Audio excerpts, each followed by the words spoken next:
Someone asked in the comments, why does God talk to you? I am an avatar of God, the Arcturians, Muhammad and Aisha, Krishna and Radha, and Matthew and Joan of Arc. Aliens try communicating. Humans are too dumb to notice. Support the making of a movie about Prophet Muhammad and Aisha.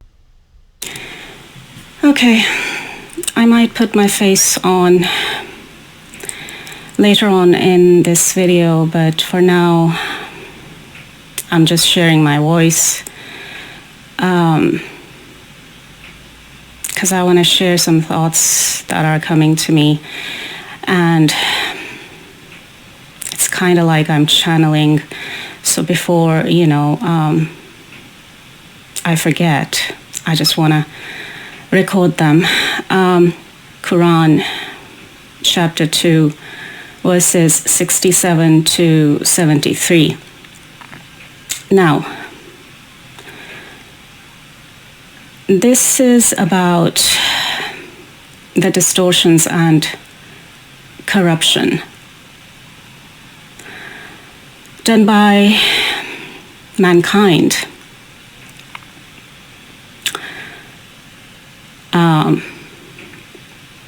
And also the dark forces or men influenced by the dark forces. And I will show you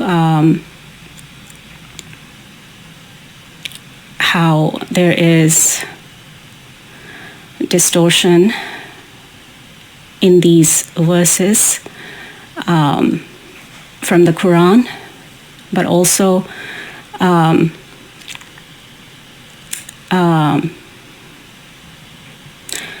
the verses in the Bible as well, the ones that are connected to these Quran verses.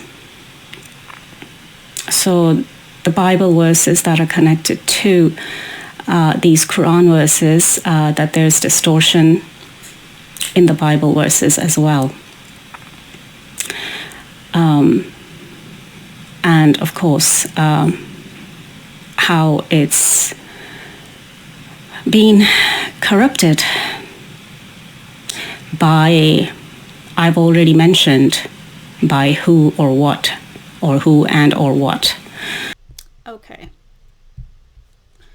Hi, I'm here. First, let me read out these Quran verses or Quranic verses, however you want to say it, and see what they say. So this is Quran chapter 2, verses 67 to 73. Quran 2:67 says, Moses, who is Musa for Muslims and Moshe for Jews. So it says, Moses said to his people, God commands you to sacrifice a heifer. They said, are you mocking us? He said, God forbid that I should behave like the ignorant ones. Verse 268 says, they said, call upon your Lord to show us which one. He said, he says that she is a heifer that is neither too old nor too young, of an intermediate age. Now carry out what you are commanded to do. 269 says, they said, call upon your Lord to show us her color. He says that she is a yellow heifer. Note the color here in the Quran. In the Quran, the color that is being mentioned is yellow. Let's keep going. bright colored pleases the beholders. Quran 270 says, they said, call upon your Lord to show us which one. The heifers look alike to us, and God willing, we will be guided. Quran 271 says, he says that she is a heifer that was never humiliated in plowing the land or watering the crops, free from any blemish. They said, now you have brought the truth. They finally sacrificed her after this lengthy reluctance. Quran 272 says, you had killed a soul, then disputed among yourselves. God was to expose what you tried to conceal. Quran 273 says, we said, strike the victim with part of the heifer. That is when God brought the victim back to life and showed you his signs that you may understand. So that's Quran chapter 2 verses 67 to 73. Okay, now another thing I want to point out here in these verses. Let's go to verse 69, or Quran 2 verse 69. It says, they said, call upon your Lord to show us her color. He says that she is a yellow heifer. Okay, so that's the color that is being mentioned in the Quran. In the Quran, the color yellow is being mentioned. And then it goes on to say, bright colored pleases the beholders. Now I'm going to connect this to the Bible, okay? Let's go to the book of Numbers in the Bible. Book of Numbers here. What is it saying here? The book of Numbers, also known as the fourth book of Moses, who is Musa for Muslims and Moshe for Jews, is the fourth book of the Hebrew Bible, and the fourth of 5 books of the Jewish Torah. Hebrew Bible, I think that you can also call it the Jewish Bible, and the fourth of 5 books of the Jewish Torah. Torah is Torah for Muslims. Okay. The book has a long and complex history. Its final form is possibly due to a priestly redaction of a Yahwistic source made sometime in the early Persian period. Anyway, that's just a little bit of intro to the book of Numbers. Now we're going to go to Numbers 19. This is NIV, New International Version. Let's see what that says. The water of cleansing, Numbers 19. Anyway, the water of cleansing, Numbers 19 says, the Lord said to Moses and Aaron, verse 2, I guess that was verse 1. This is verse 2. This is a requirement of the law that the Lord has commanded. It says, tell the Israelites to bring you a red heifer. Now please note that in the Bible, the color of the heifer is red. Okay? While in the Quran, the color of the heifer is yellow. But let's finish off reading these verses here.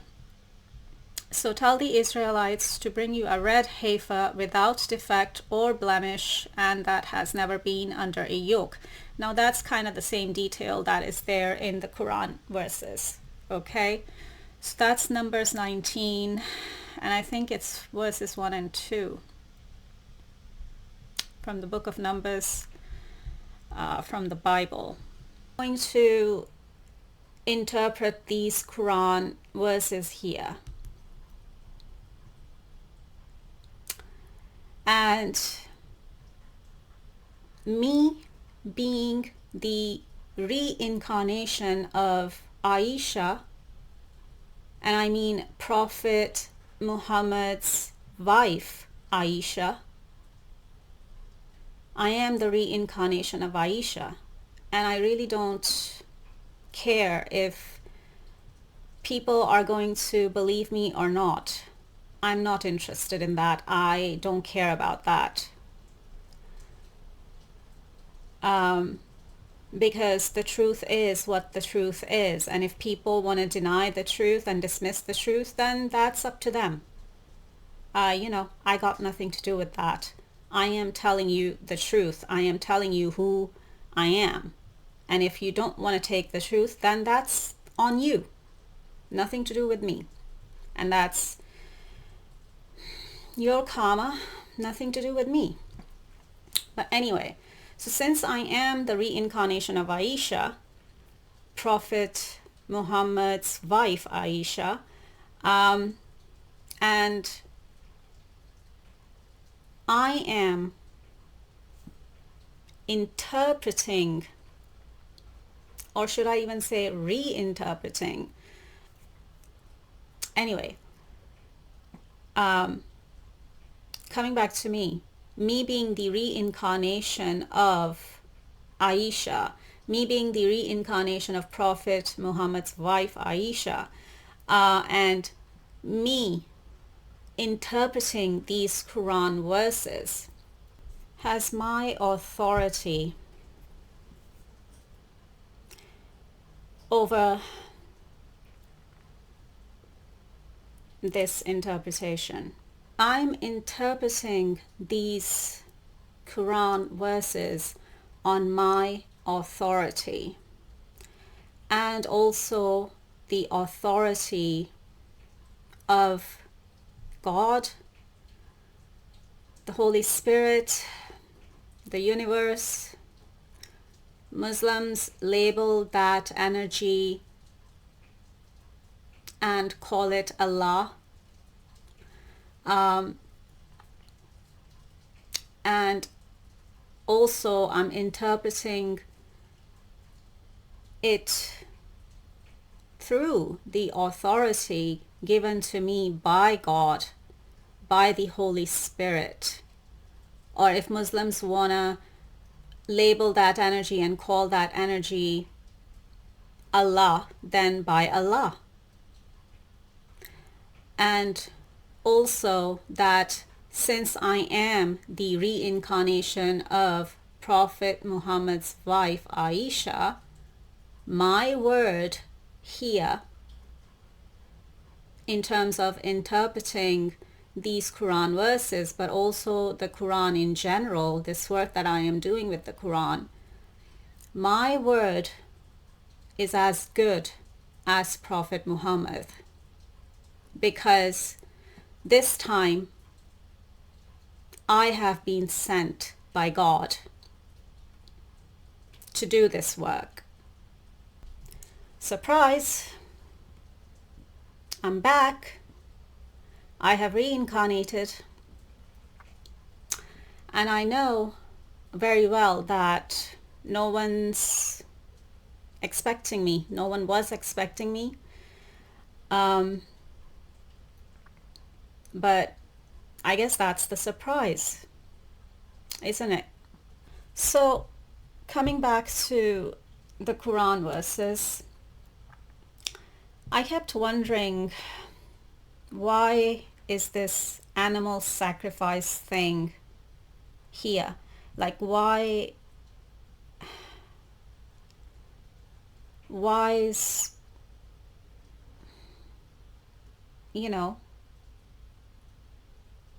why this animal sacrifice thing is here in these verses, and why is this all mixed up with animal sacrifice? And this is a prime example of how some of the things in the mainstream holy books of both the Quran and the Bible have been distorted. And I've been saying this in my previous Quran videos. And most people, most Muslims, and many Christians even think and believe that it's the perfect word of God. And Muslims believe, when it comes to the Quran, Muslims believe that it's the perfect word of God, and that it cannot be changed, and that there are no errors, no distortions, no additions, no deletions, in the Quran at all. But the truth of the matter is that there are distortions, there is corruption in the Quran and also in the Bible. But the truth of the matter is that there is some valid stuff that still remains in both the Quran and the Bible, and it's like separating the wheat from the chaff when it comes to the Bible and the Quran. So there is some valid stuff in there in the mainstream holy books of Bible and the Quran, but there are also many distortions in both books, in both the Bible and the Quran. So what we need to do here now is that take and keep what is valid, and what still holds true, what still remains as true or as the truth, but also pay attention to and let go of whatever has been distorted and corrupted. And it's time. The time has come to look at all the distortions and the corruption in the mainstream holy books of the Quran and the Bible. It's time to look at it all. And especially, the time has come now to look at all of it again, and especially to look at all the distortions and the corruption that's been done to the holy books of the Bible and the Quran. And that's what I'm doing here. That's what I've been sent back to do. And Archangel Metatron, who is Farishta Mitatrush for Muslims, calls it Reformation of Religion work. So I've been wondering, and I've been questioning, and I've been wondering,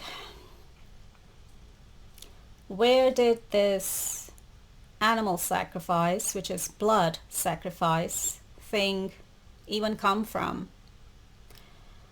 Whether it's human sacrifice, and yes, that does exist.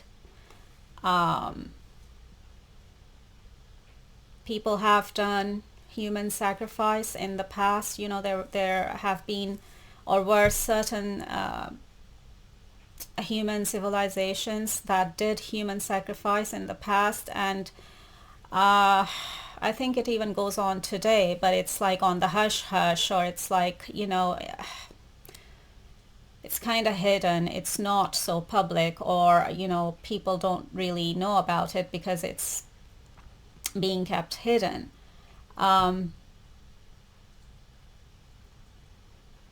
And or substituting human sacrifice with animal sacrifice. And Also in the case of Prophet Abraham, who is Ibrahim for Muslims, and the Abrahamic sacrifice,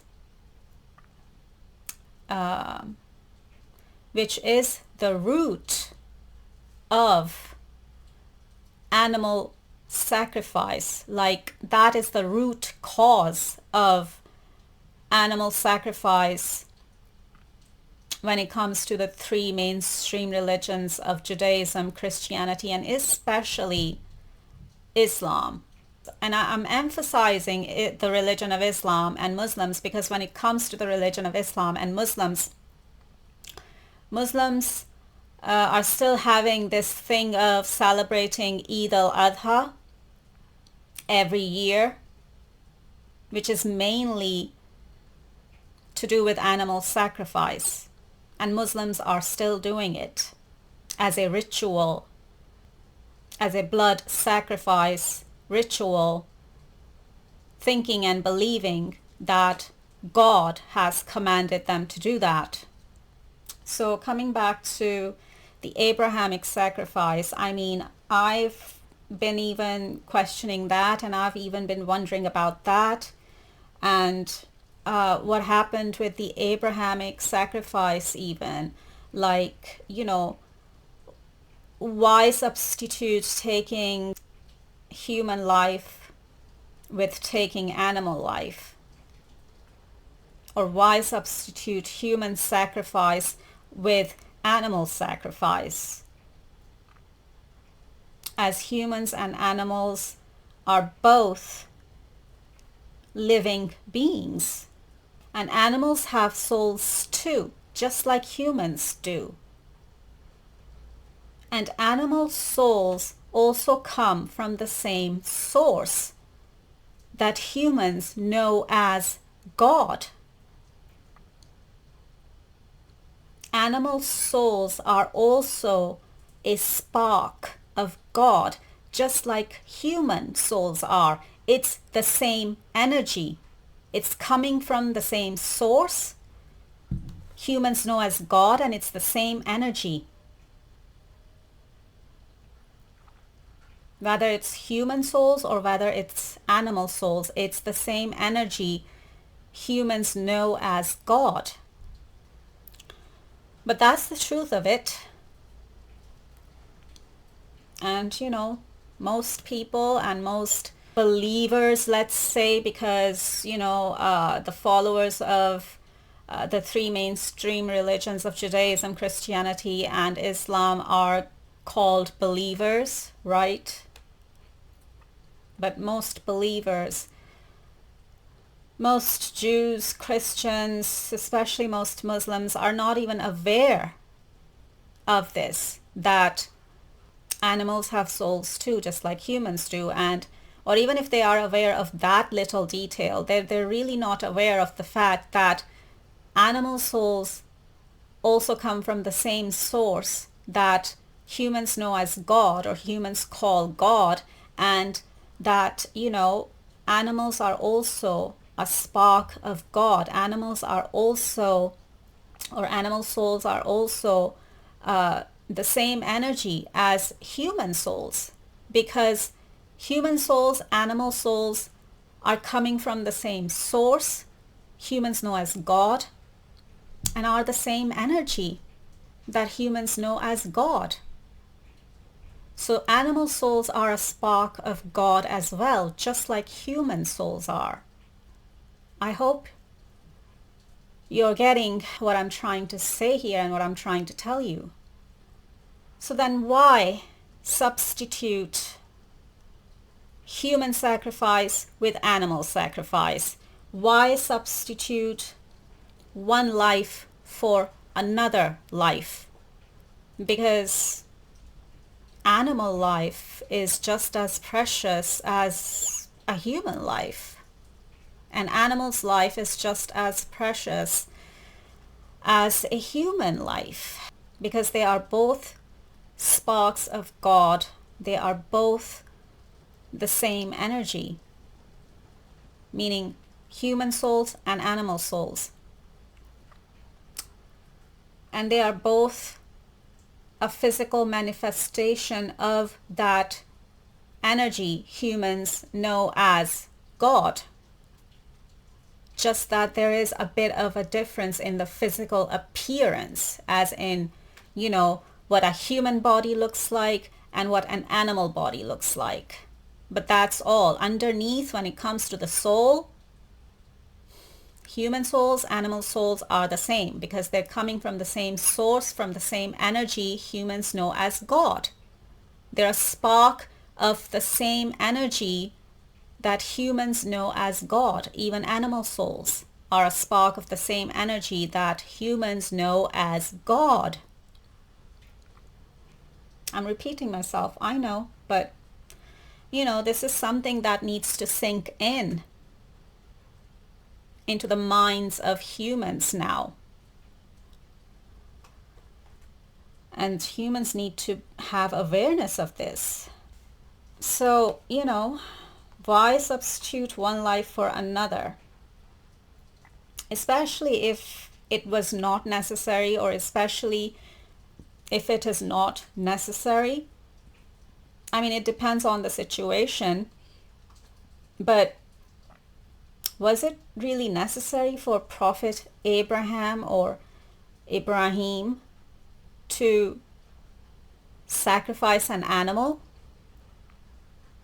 I mean, he could have not sacrificed his son, but he did not have to sacrifice an animal either.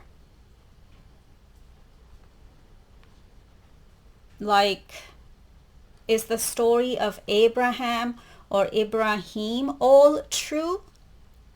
I mean, you know, all these questions have been running through my mind. So, you know, we gotta at least think about it. We've got to at least think about it now. The time has come for that now. It's time for that now. Whether anyone's ready for it or not, the ones who are ready and willing will. And the ones who are not ready and willing, well, maybe it's not for them in this lifetime. But, you know, we've got to at least think about it now, and we've got to think for ourselves. Instead of letting ourselves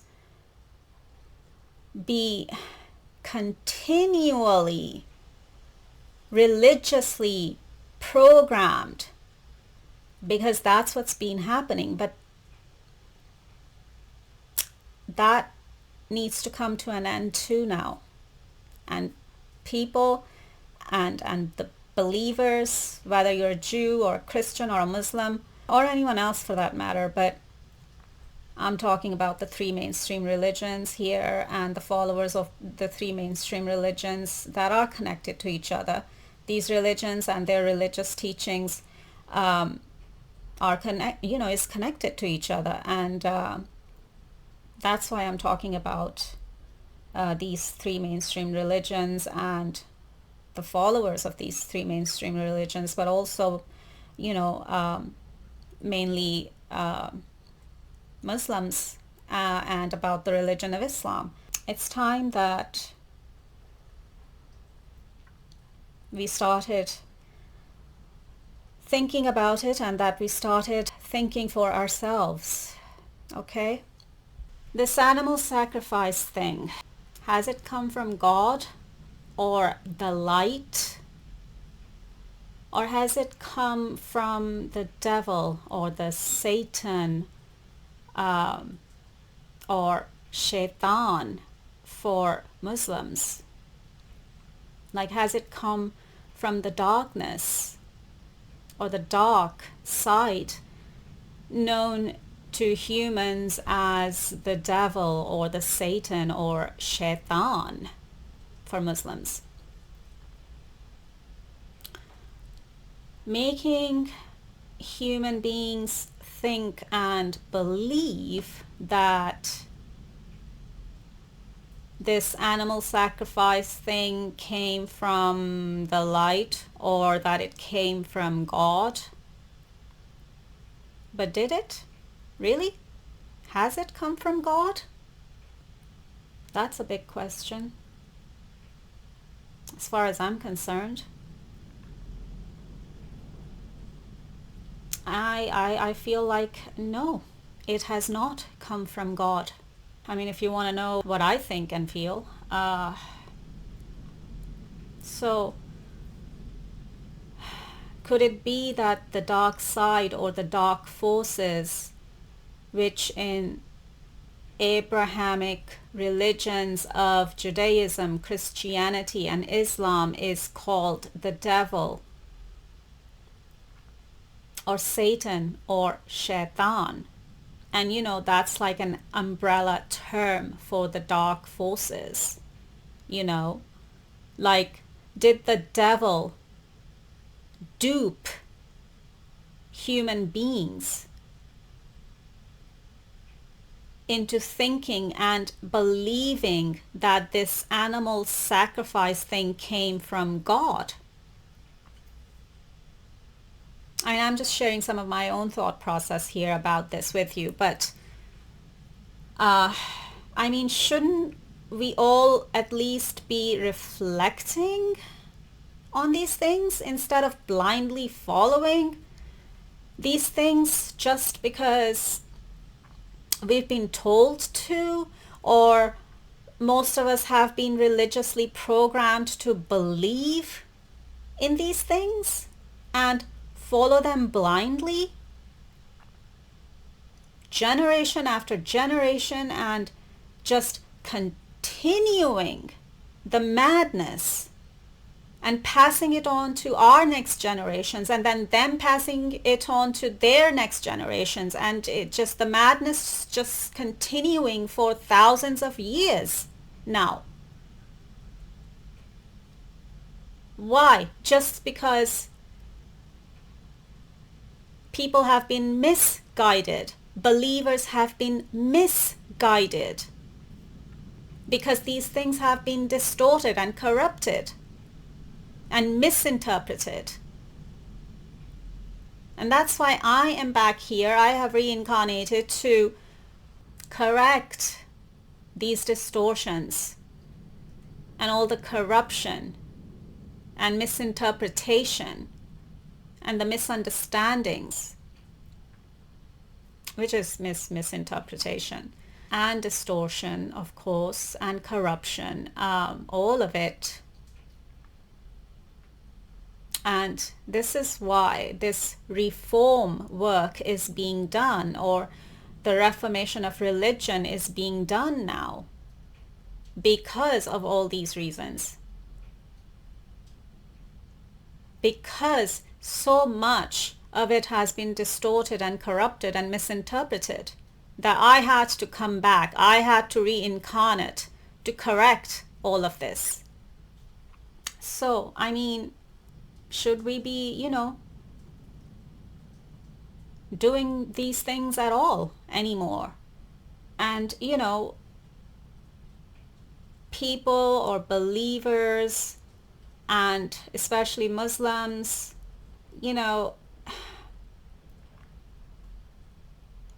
just are blindly following and these things still after thousands of years, or since the inception of the religion of Islam 1500 years ago. But obviously this animal sacrifice thing, it has its root in the in the Abrahamic sacrifice, which is there all through Judaism and Christianity as well, or that those periods of times as well, like for thousands of years now.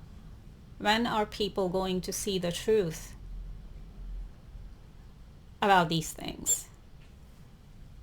Or when are people going to start, reflecting on these things instead of just blindly believing and just blindly following these things or instructions or things that are there in their holy books that have been distorted and corrupted and misinterpreted. How long are we just going to continue with this madness and with this ignorance without question or without even any reflection and contemplation or knowledge about what really could have happened or not in a situation? And when it comes to Prophet Abraham or Ibrahim, or when it comes to the Abrahamic sacrifice, when it comes to animal sacrifice in religions, especially the three mainstream religions of Judaism, Christianity, and Islam, I wonder whose orders, whose commands or instructions are humans following? God's or the devil's, or the Satan's or the Shaitan? Whose commands are humans following when it comes to animal sacrifice in the three mainstream religions of Judaism, Christianity, and Islam, especially Islam? Whose orders or commands or instructions are humans following when it comes to animal sacrifice? God's or the devil's? Maybe you should wonder about it too. I think Christians stopped animal sacrifice in the name of religion or God. Not entirely sure about Jews. Maybe with Jews it's still happening to whatever extent, or the idea of animal sacrifice in the name of God or religion is still kind of there to some extent, because I've been doing some research and and I've been researching these verses and the verses in the Bible connected to this, to these Quran verses, and the red heifer sacrifice and or offering thing from the Bible or the Old Testament, which would be like the Jewish Bible. This came up, and because it's connected to these Quran verses, so I've been researching and I've been looking into it, all of it. I've been looking into all of it, and some say, oh, it's when it comes to the red heifer sacrifice. Some say that, oh, it's not a sacrifice because there was no blood shed, and that it was done by breaking the neck of the heifer. To me, if you're killing an animal, it doesn't matter what the method of killing is. It's still a sacrifice. Or let's just say it's both a sacrifice and an offering. But it's still a sacrifice as well. But and you're offering, even if you think you're doing it as an offering and not as a sacrifice, like, who do you think you're offering it to? Animal sacrifice? That kind of extreme thing? Who do you think you're making that offering to? Because God certainly would not ask you for an animal sacrifice. God certainly will not ask you to take a life of another living being. It doesn't matter if that is an animal. Because animals are also living beings, just like humans. So,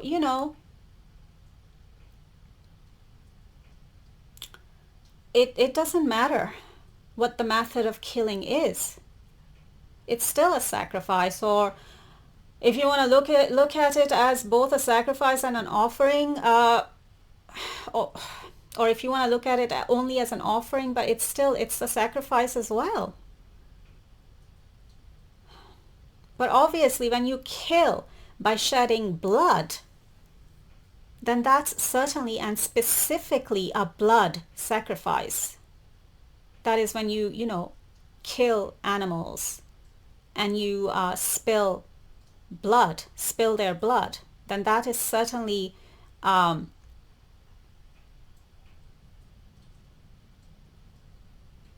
specifically a blood sacrifice. But both of these things do not make any sense to me, because killing is killing. It doesn't matter how you're doing it, you're still killing, and killing is killing. And also, it does not matter to me whether you're killing a human being or you're killing an animal being, because both humans and animals are living beings. And both human and animal souls come from the same source humans know as God, and are part of the same energy humans know as God, and are both human, like both human and animal souls are sparks of God. Okay? Get that through your human minds. Get that through your heads now. Wrap it around your heads now.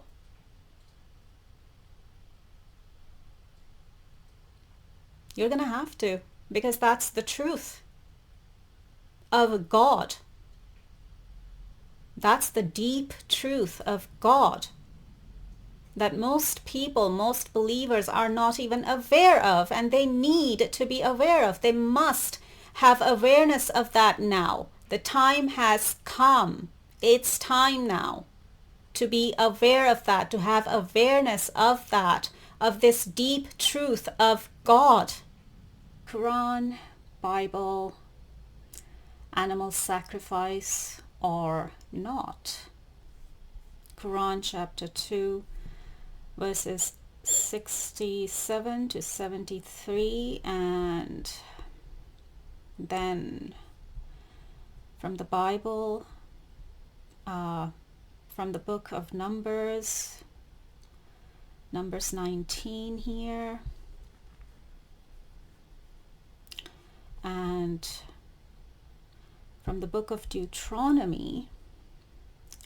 I am including the book of Deuteronomy and Deuteronomy 21 here. If we go back to Numbers 19, this is Numbers 19 from New International Version, and this is about the water of cleansing. And then go to Deuteronomy 21, also from New International Version, and this Deuteronomy 21 is about atonement for an unsolved murder. Whether we kill an animal by spilling its blood, which is a blood sacrifice, which is the ritual of blood sacrifice, because it is ritualistic. Now with rituals, with everything, there's a positive and a negative to everything in this universe, multiverse, because it is the basis of everything, the positive and the negative, the light and the dark. But, rituals can be either positive or negative.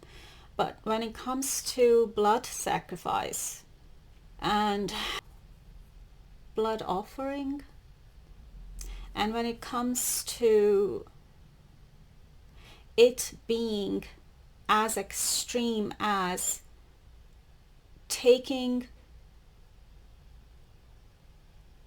a life, or taking the life of another living being, or taking the life of a living being, and animals are also living beings just like humans are. So whether we are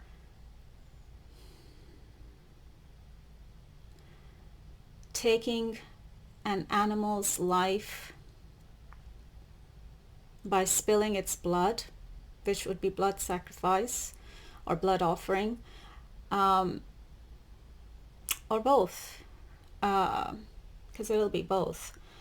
You know, sometimes, especially when it comes to these kind of extreme cases where killing and murder is involved, it's both. Some people may see it as an offering, but it is at the same time, simultaneously, it is a sacrifice as well. So it's both in these kind of extreme cases. And you know, sometimes people fail to realize that. That, you know, you cannot always differentiate between the two, or differentiate between what a sacrifice is and what an offering is. Sometimes you cannot differentiate between the two, especially when it comes to such extreme cases as killing, murder, or taking a life, even if it is an animal life.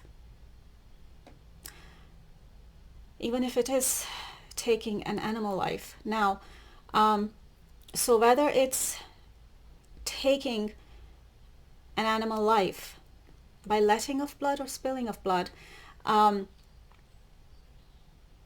or by breaking their neck, where there will be no blood spilled. So it wouldn't, you know, so technically it would not be a blood sacrifice because there's no blood spilled if you're breaking the neck of an animal, but it is still killing an animal. It is still taking of another life, taking a living being's life, taking an animal life. They are also living beings, like humans are, just like we are. So the point I was making, the method of killing does not matter. Killing is killing. Now, I want to, you know, as I said, I've been researching on this subject. I've been doing a little bit of research, and I came across a few things. I don't think I'm going to go into all of them, because, you know, it's like even I don't even know about all of them and what all of that is about. And it's like where is all this even coming from? Like, have, you know, humans have concocted or made up so many different things. It's like, what? I'm just like, what is all that about? Anyway, or it's, you know, humans influenced by the dark forces, and I'm like, where is all this coming from, you know? But let's just have a quick look here. There's a red heifer prophecy. Here it's saying, a perfect red heifer was born in Israel on August 28th. Don't have the year here, but anyway, that doesn't exactly matter. And some religious leaders believe the red female calf could be the first sign of the fulfillment of end times prophecy. Well, hell. Yes, we are in end times. So the end times prophecy has already been fulfilled. Actually, I did a quick video, something with astrology. Astrological alignment that happened it was September. It was September 23rd, perhaps, 2017. Yeah, that was another sign of the times. In the up in the heaven, up in the sky. Speaking of the end times prophecy, but you know, God, the universe, gave you a big sign up in the heavens, up in the sky on September 23rd, 2017, which was to do with the end times. That we are in the end times now. We are going through the end times now. But, you know, and then another thing that's been distorted in religion about the end times is that it's the end of the world. No. In reality, it's the end of an astrological age. The world is not going anywhere. The world is not ending, and we can see that we're still here. The world is still here. It hasn't ended, right? So even that, end of the world thing or prophecy in religions or three mainstream religions has been distorted. But yes, we are in the end times. Okay, as I said, we were given a big sign up in the heavens, meaning up in the sky, in 2017, to do with that, to do with the end times. Anyway, but this is the thing. Humans have distorted so much, especially when it comes to the three mainstream religions of Judaism, Christianity, and Islam. Anyway, let's go back to this and read this. Then it says, the birth of this perfect red cow is getting a lot of attention, and it's because of the red heifer's significance in biblical end times prophecy. Yes, we are in end times. Anyway, let's do I want to go into this a little bit here? Yeah, it says here the red heifer, a female bovine which has never been pregnant or milked or yoked, also known as the red cow, was a cow brought to the priests as a sacrifice according to the Torah, and its ashes were used for the ritual purification of the impurity of the dead. That is an Israelite who had come into contact with a corpse. Now again, this kind of ritual, I'm sorry to say, but does not make sense to someone like me. What kind of a ritual is this where you have to take a living being's life? And to do what? For purification, for purification ritual? Or for the purpose of purification? From the impurity of the dead? Or, because you have come into contact with a corpse? Now let's go into where this is coming from. This is coming from the Bible, and from the book of Numbers 19, and from the book of Deuteronomy 21. But let's just read Numbers 19 here. Okay. Numbers 19 from New International Version. It's titled The Water of Cleansing. Numbers 19 says,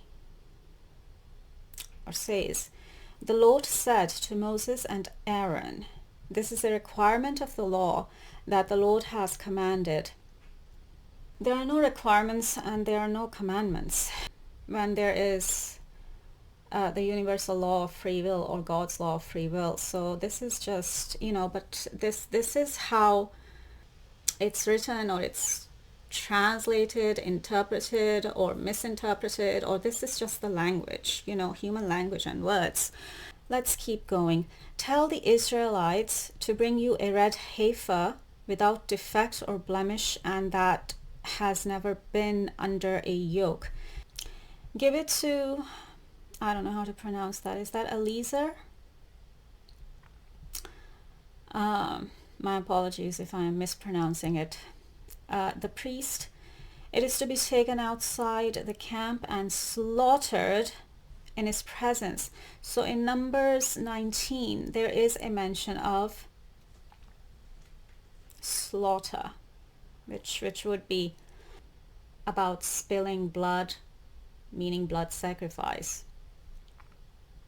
Then Eliezer the priest is to take some of its blood on his finger and sprinkle it 7 times toward the front of the tent of meeting. While he watches, the heifer is to be burned, its hide, flesh, blood, and intestines. The priest is to take some cedar wood, is that hyssop or hyssop, however that's pronounced, and scarlet wool, and throw them onto the burning heifer. After that, the priest must wash his clothes and bathe himself with water. He may then come into the camp but he will be ceremonially unclean till evening. The man who burns it must also wash his clothes and bathe with water, and he too will be unclean till evening. A man who is clean shall gather up the ashes of the heifer and put them in a ceremonially clean place outside the camp.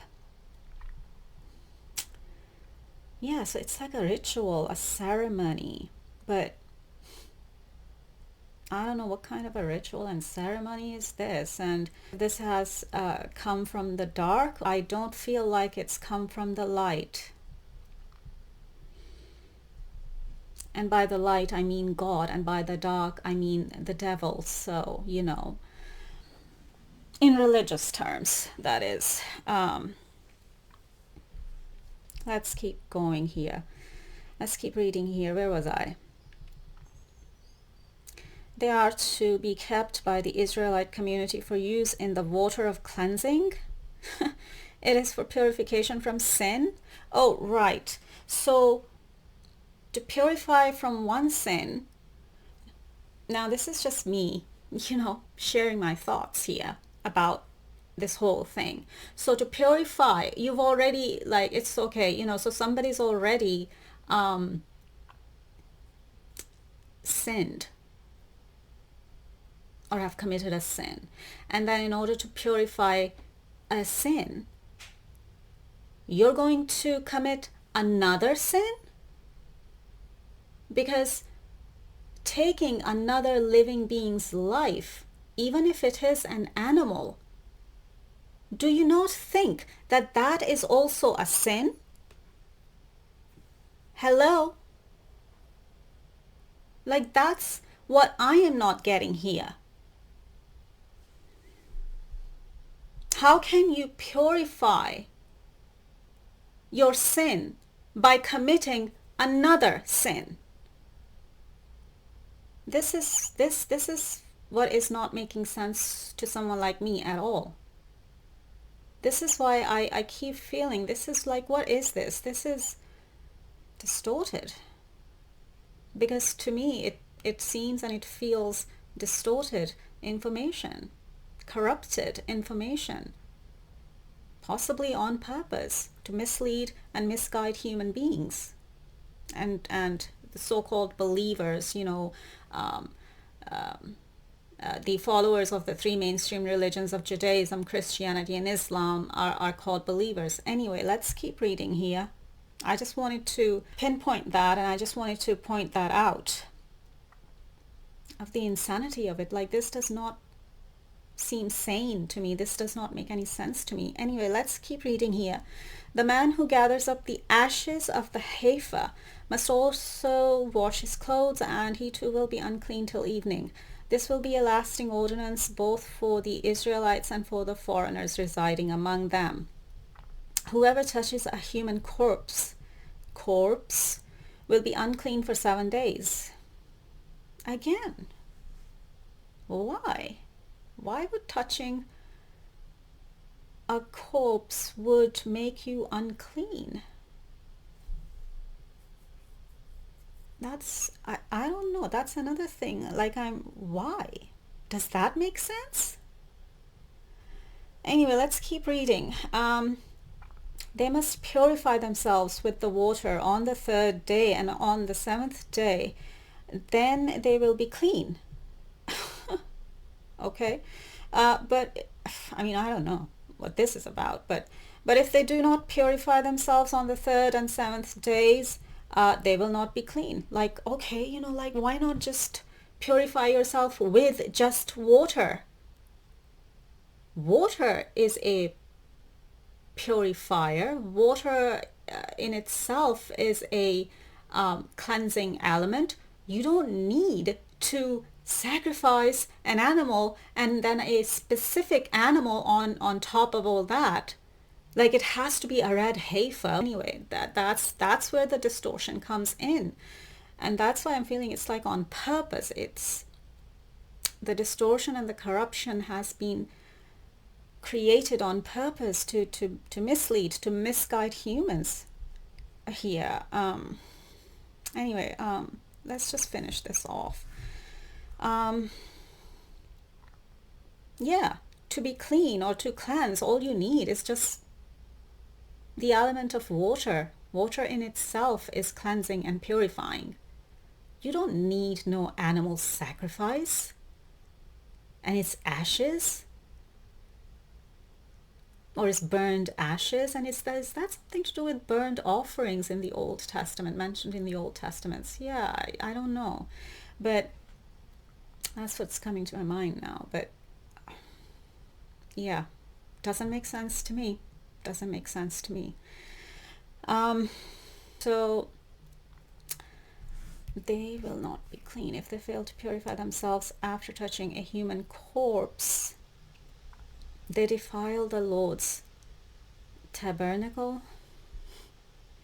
They must be cut off from Israel. Wow. I mean, it doesn't even make sense to me. I don't know. Anyway, let me keep reading here. Because the water of cleansing has not been sprinkled on them, they are unclean. Their uncleanness remains on them. This is the law that applies when a person dies in a tent. Anyone who enters the tent and anyone who is in it will be unclean for 7 days. What? I'm sorry, I don't mean to laugh, but this is just like, what is this?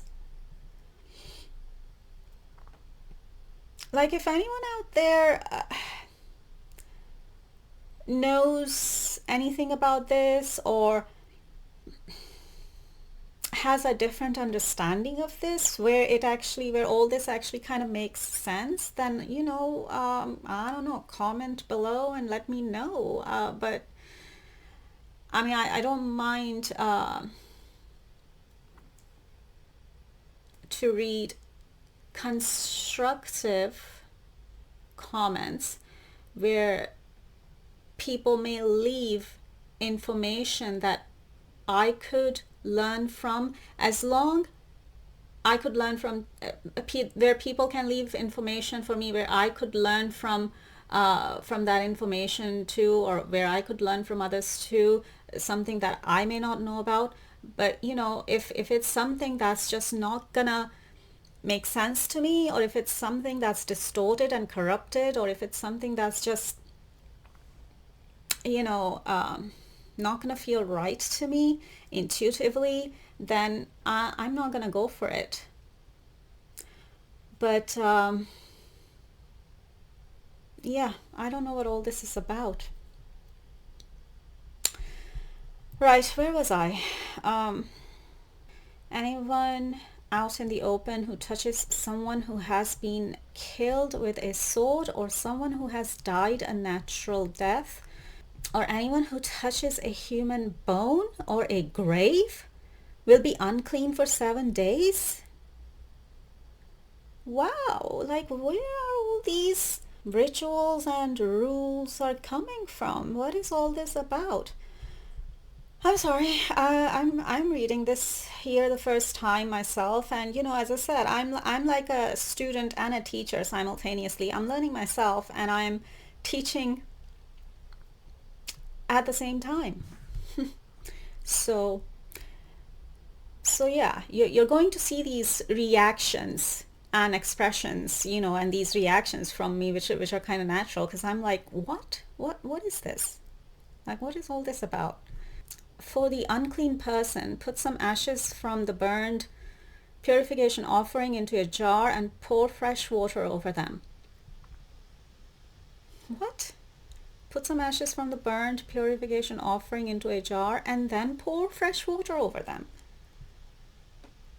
Then a man who is ceremonially clean is to take some, like, as I said, just water itself is a purifying and cleansing element. You don't need anything else to purify and cleanse yourself. I mean, I don't know, maybe something like Himalayan salt or something, but an animal sacrifice and its burned or burnt ashes? I don't know about that. I don't know what this is about.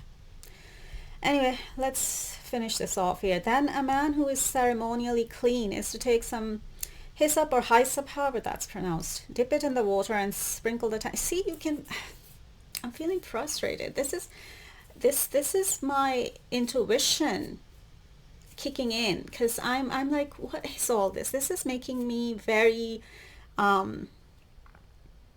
uncomfortable, almost irritable. And that's my intuition kicking in. That's my, like, I don't know about this. This does not sound right to me. This does not feel right to me. Anyway, dip it in the water and sprinkle the tent and all the furnishings and the people who were there. I mean, if there are any herbs here, the herbs on their own that's fine. But herbs on their own, water on its own, that sort of thing is fine. That makes sense. But an animal sacrifice and then its ashes, I don't feel like that's coming from God. I don't think so. Anyway, dip it in the water and sprinkle the tent and all the furnishings and the people who were there. He must also sprinkle anyone who has touched a human bone or a grave, or anyone who has been killed, or anyone who has died a natural death. The man who is clean is to sprinkle those who are unclean on the 3rd and 7th days, and on the 7th day he is to purify them. Those who are being cleansed must wash their clothes and bathe with water, and that evening they will be clean. But if those who are unclean do not purify themselves, they must be cut off from the community. Wow. Because they have defiled the sanctuary of the Lord. Oh, and taking an animal's life and spilling its blood does not defile the sanctuary of the Lord? So taking an animal's life does not defile the sanctuary of the Lord? Like, what? Yeah, you can see my face expressions, you can see my reactions, not my just natural reactions here. It's like, wow, this is not making sense to me at all. Because taking an animal's life is what would really defile the sanctuary of the Lord, especially if it's just for a ritual or some kind of ritual or some kind of ceremony, when it's not even necessary. Like, there could be situations and circumstances in human lives where taking an animal's life just might become a necessity, and that's a totally different situation and scenario and circumstance, which, even God would understand. But just to do something nonsensical, is that the right word to use here? What does that mean? Nonsensical. Having no meaning, making no sense. That's exactly what I've been talking about. Ridiculously impractical or ill-advised. Yeah, it's like taking another life, taking another living being's life, taking an animal's life for just a ritual or a ceremony which has nothing to do with survival. Because there are places in the world where let me just use this as an example. There are places in the world where it's like it's so cold, and it's like snowy all the time, perhaps, and you cannot grow anything there. No vegetation, no nothing. So how do people living in those kind of harsh parts of planet Earth, they have to eat to survive, right? Otherwise they would die if they don't eat. So in those kind of parts of the world and in those kind of extreme harsh circumstances, if you kill animals, or even fish, right, in order to survive, like it's a matter of survival, like if you don't eat then you will die kind of survival, because there is nothing else to eat. You cannot grow any vegetation there.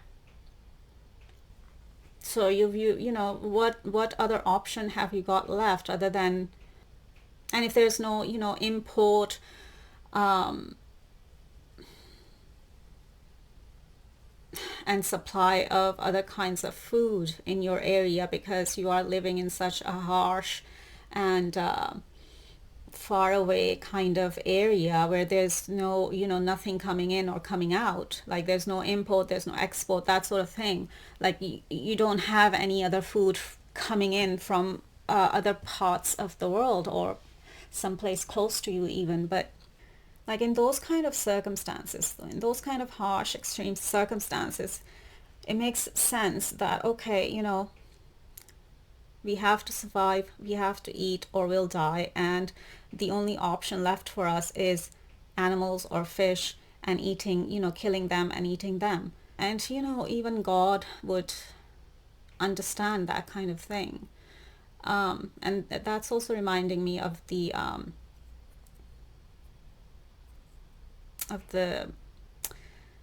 Exodus journey, and then Moses and the Egyptians, or if you want to call them Hebrews or Jews, because at that time I guess they were Egyptians. Like I don't think Israel was on the map at that time, or was created at that time, because I think this is pre-Israel, isn't it, if I'm not wrong, the Exodus journey. And then they were going through a harsh terrain, a very dry desert-like terrain where there was no vegetation, at least no vegetation that a human being could eat. You couldn't grow anything, and it's not like they were to stay there forever. They were just kind of passing through, even if it took a year or whatever or however long, but they were still kind of passing through. They were not actually living there, or did not have plans to just live there forever or for a very long time. So there were animal sacrifices performed, or the animals they had with them, the animals the people had with them, their own livestock, their own animals that were traveling with them, that they took with them, and they were traveling with them, or that were traveling with them. So I guess in the end they kind of ended up becoming food, because it was a matter of survival. So that's different. But something like this, which is just being done just for some sort of ritual or ceremony, and a kind of ritual and ceremony that does not even make sense, where it is not necessary to take an animal's life, another living being's life. Anyway, let me finish this off. This doesn't even make sense to me. The man who is clean is to sprinkle those who are unclean on the 3rd and 7th days, and on the 7th day he is to purify them. Those who are being cleansed must wash their clothes and bathe with water, and that evening they will be clean. But if those who are unclean do not purify themselves, they must be cut off from the community, because they have defiled the sanctuary of the Lord. The water of cleansing has not been sprinkled on them, and they are unclean, and this is a lasting ordinance for them. an ordinance. And where is that ordinance coming from? Where is this fasting ordinance coming from? From the side of the light or from the side of the darkness? The man who sprinkled the water of cleansing must also wash his clothes, and anyone who touches the water of cleansing will be unclean till evening. Anything that an unclean person touches becomes unclean, and anyone who touches it becomes unclean till evening. What? Okay, that was Numbers 19, right? Let's quickly go to Deuteronomy 21, which is titled Atonement for an Unsolved Murder. Again, it's the same thing. Let me just read it out. Deuteronomy 21, if someone is found slain, lying in a field in the land the Lord your God is giving you to possess, and it is not known who the killer was, your elders and judges shall go out and measure the distance from the body to the neighboring towns. Then the elders of the town nearest the body shall take a heifer that has never been worked and has never worn a yoke. Isn't this the same thing? So if someone is found slain, now in this scenario, what do we have?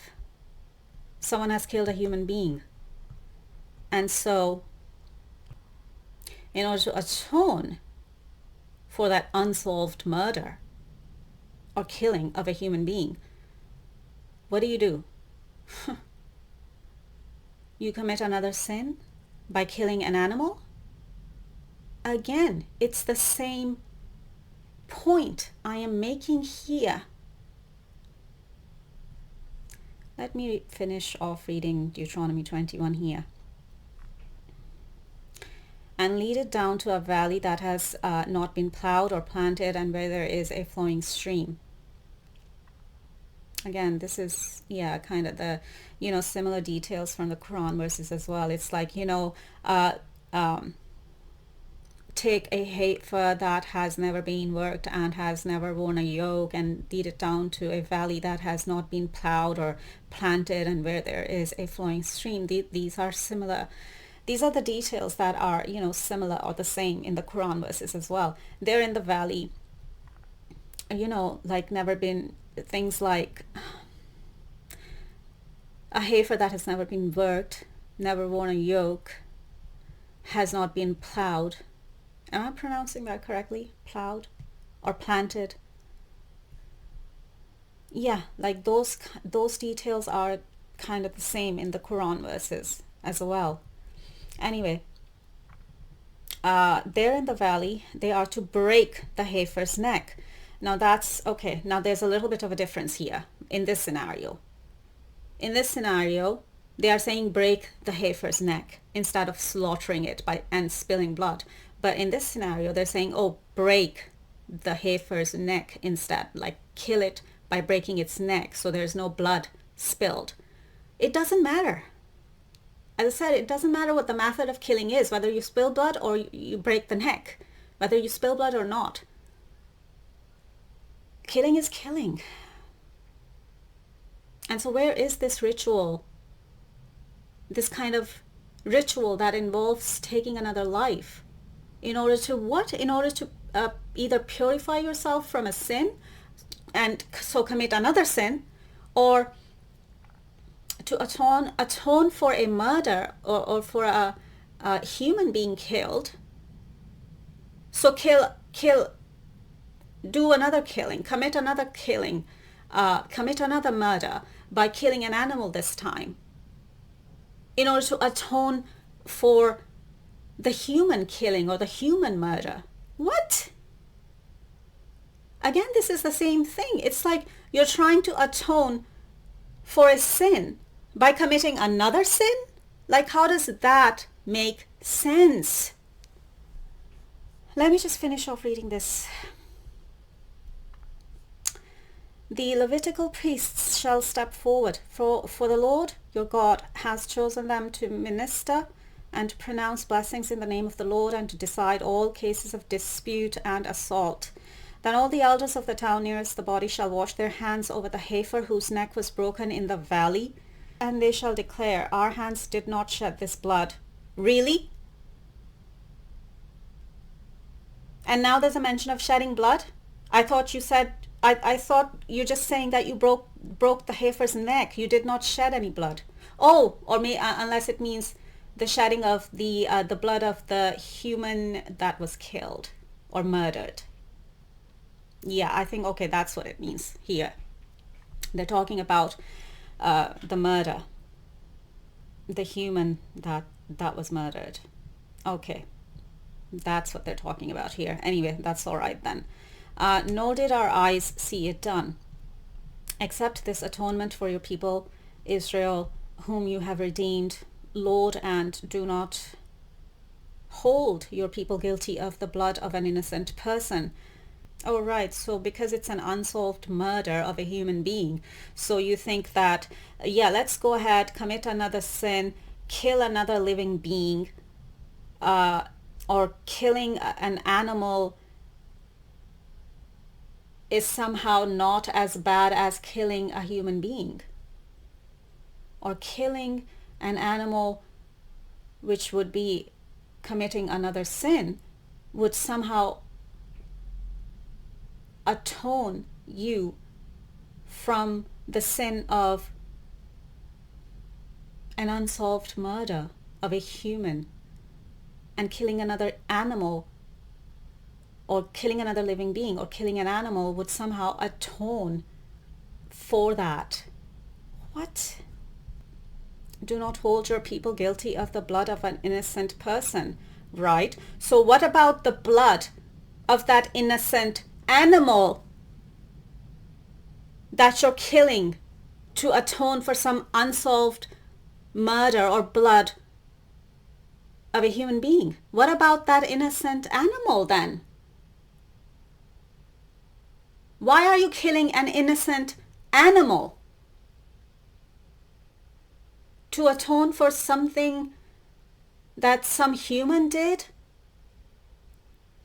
Or to atone for a sin that some human committed?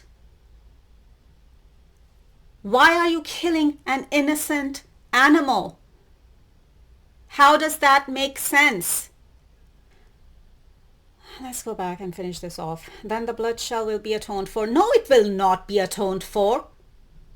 Who the heck says that it will be atoned for? Just because you commit another sin by killing an innocent animal.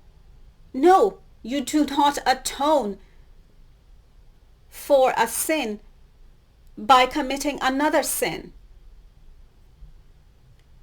This does not make sense to me.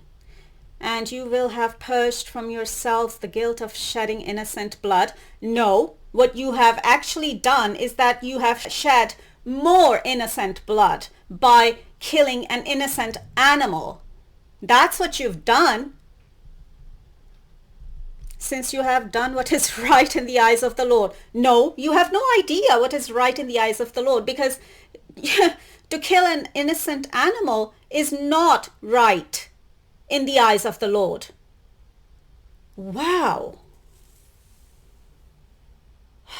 Who came up with all of this? Where is this all coming from? This is not coming from God.